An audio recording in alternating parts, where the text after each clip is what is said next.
So, pangalan po ng dakilang Panginoong Jesucristo, isang mapagpalang hapon sa bawat isa. Dito po tayo sa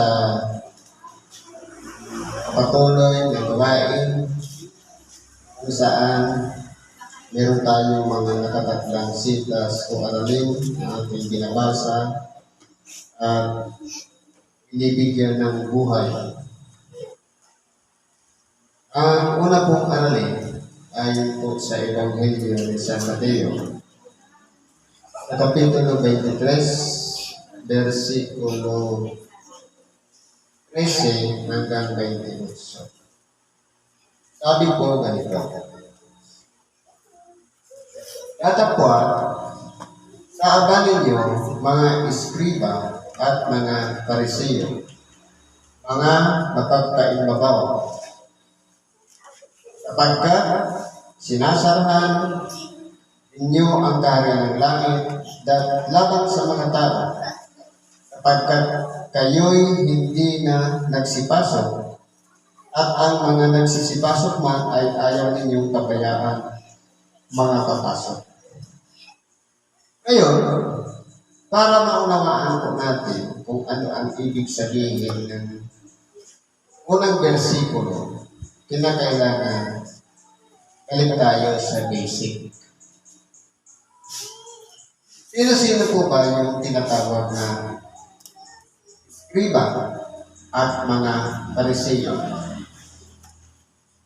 Ang iskriba, ito ay galing sa isang salitang scribe o taga-sulat, taga-salin, o taga-interpret ng mga kautosan. Sila yung tinatawag na mga teacher o taga-turo. Ito naman mga Pariseo, ito yung tinatawag sa Hebreo na Peroshim. Ibig sabihin, ang nakahiwalay. Kumbaga,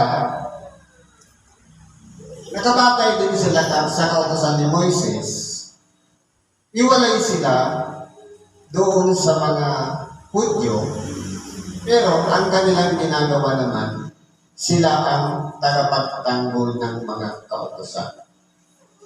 Pero ang purpose nila, hindi yung kautosan na kinakailangan sundin ng mga tao. Kundi, yung mga, sabi nga, ang mga kautosan ay ibinibigay nila sa tao, pero sila exempted. Hindi sila kasama sa pagsunod. Yan po ang mga Pariseo at yan po sila nagpakadalong rasa.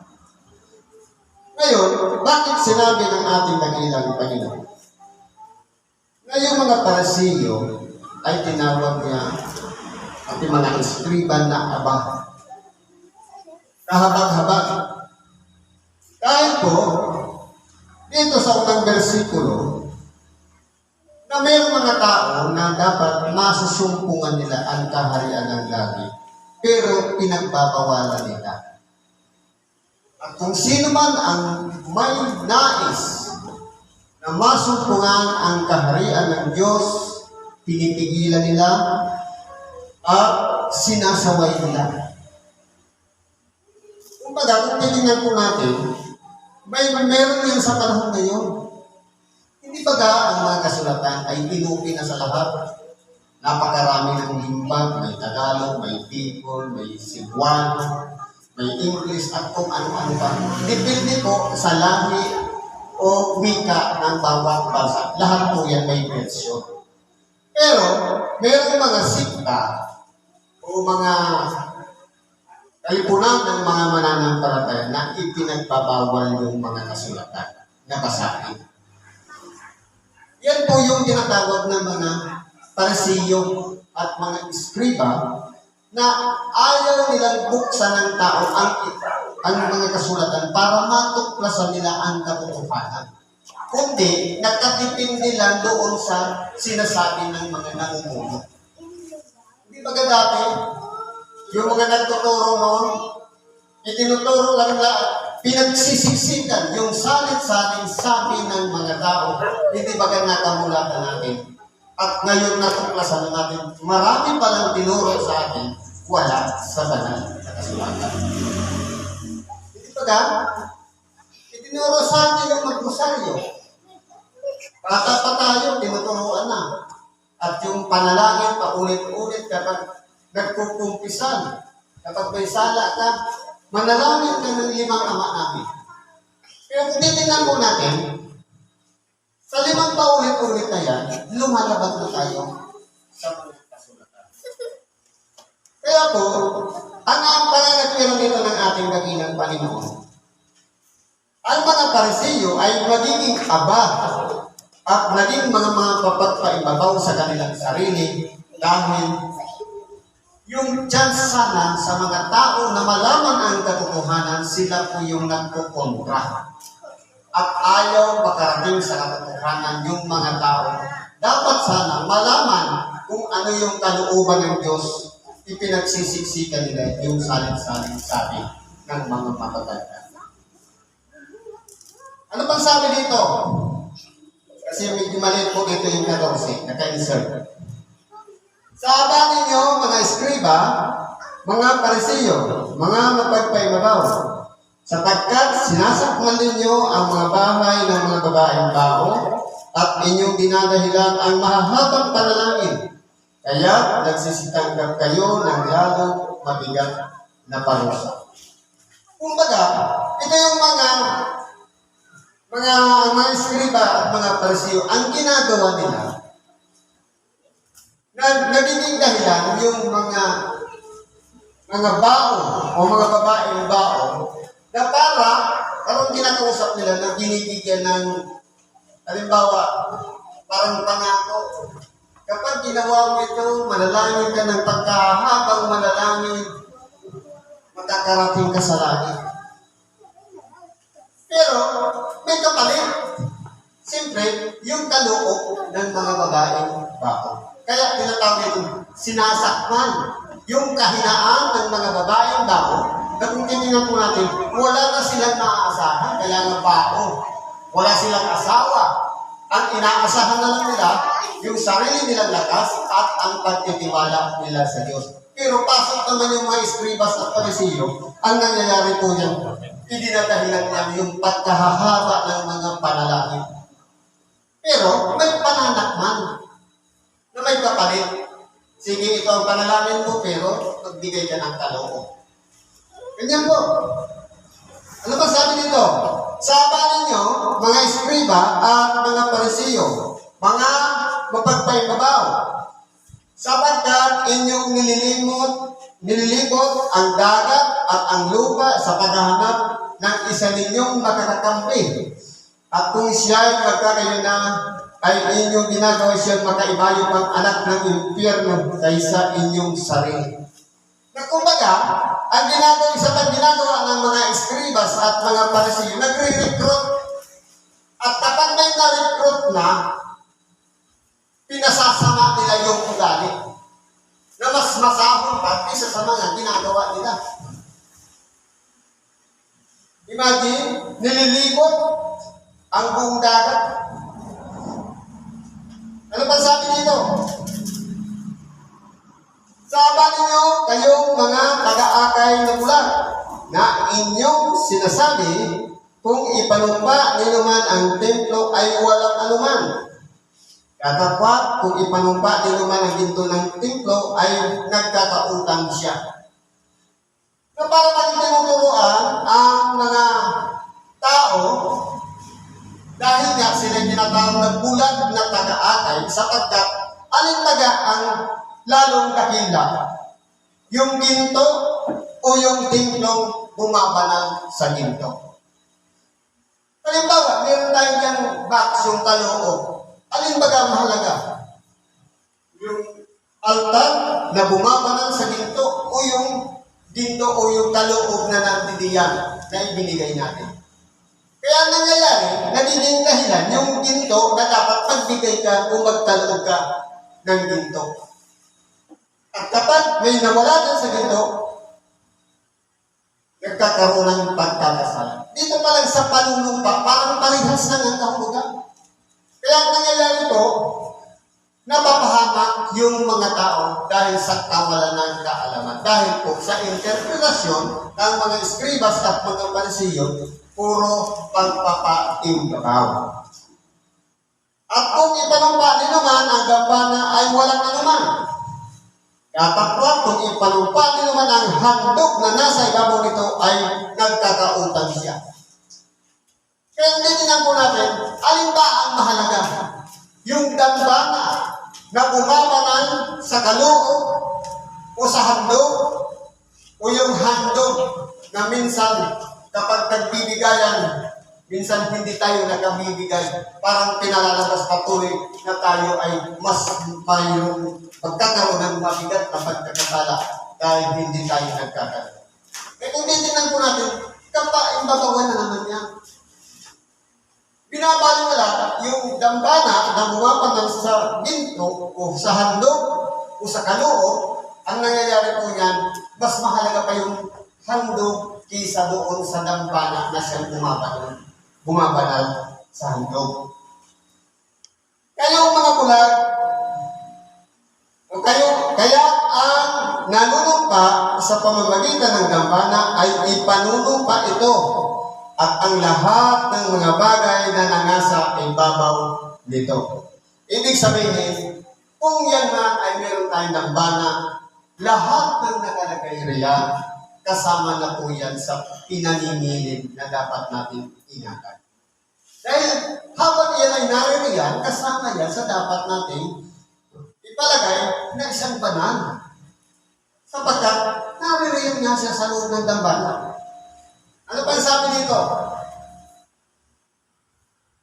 Sabi ninyo, mga iskriba at mga parisiyo, mga mapagpaibabaw sapagkat nangagbibigay kayo ng sa ikapo ng hierba buena at ng anis at ng kumino at inyong pinabayang di ginagawa ang lalong mahalagang bagay ng kautusan na lilipat ang katarungan at ang pagkahabag at ang pananampalataya dapat sana ninyong gawin ang mga ito at huwag pabayaang di gawin yung iba.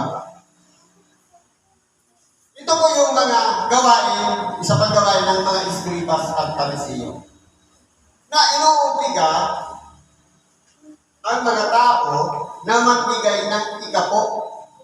10% o tinatawag na tithing. Ikapo na ibinibigay kasi po noong panahon, hindi pa naman uso yung salapi. Kapag mayroong alagang baka, halimbawa siyam at nanganak ng pangsampo, ang pangsampo, yun ang ipagkakaloob mo. Yun po yung tinatawag na ikapo. Pero anong ginawa ngayon ng mga pastor? Pinipilit na ngayon na pinagsisiksikan sa mga tao ang pagbibigay ng ikapo sa conversion ng pera.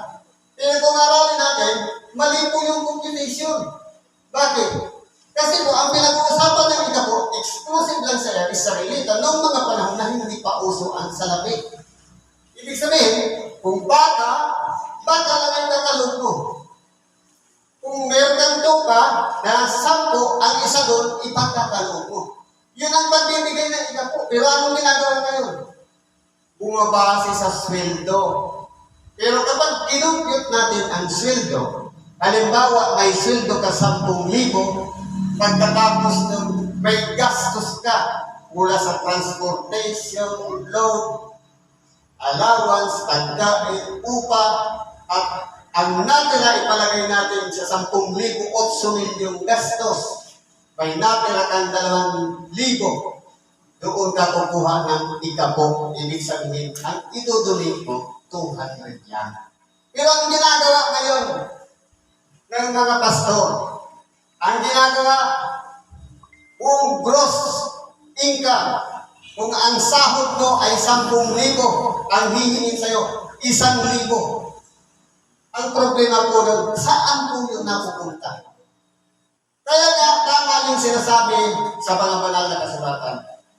Oo, ang mga aso ay matatakaw. sila'y walang mga kabusugan at ang mga ito ay ang mga pastor na hindi na nakakaunawa na parang ang ginagawa ko, ginagawang suhulan yung mga tao, yung mga tagapakinig, o yung mga sumusunod, alang-alang lamang sa pagpapatupad ng ikapo. Pero nasaan yung tinatawag na katarungan?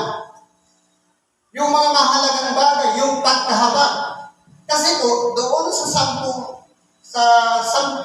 mga kautosan ni Moises, tatlo po kasi yun. Ang isa, ginagawa, yung pagkakaloob ng ikasampung bahagi bilang iyong kaloob. At ang isa naman ay ikasampung bahagi bilang tag-iipon. Yun ay gagamitin mo kapag pupunta ka doon sa templo. At ang isa pa, tuwing ikatlong taon, magtatabi ka ng ikapo, yun naman ay ibibigay mo pangpakain doon sa mga kapospala, doon sa mga duka, at doon sa mga walang-wala. Kasama na doon yung mga pilay, mga bulag, pipi, bingi. Kasama po yun sa pinagkakain. Kaya yan po ang pagpapatupad ng ikapo. Pero ang ginagawa, dinadivert nila. Napagbigay ka ng ikapo, pero nasaan ngayon yung tinatawag na katarungan? Makatarungan ba na pipilitin natin magbigay ng ikasampung bahagi mula sa gross income ang mga tao? Hindi po. Sapagkat hindi po yan naayon sa kalooban ng Diyos. Dahil ang pinag-uusapan nito, ayon sa mga kautosan, exclusively lamang doon sa mga Israelita. Tayo po hindi naman mga Israelita. Kaya ang tawag doon sa mga tao yun, kayo mga taga-akay na bulag na inyong sinasala ang lamok at nilulunok ninyo ang kamilyo. Sabatin niyo mga eskribas at mga parisiyo, mga mapagpaymabaw, sapagkat inyong nililinis ang labas ng saro at ng pinggan datapwat sa loob ay puno sila ng panlulupi at katakawan. Ito po yung pagkatao ng mga eskribas at mga parisiyo. Na kung titingnan po, kapag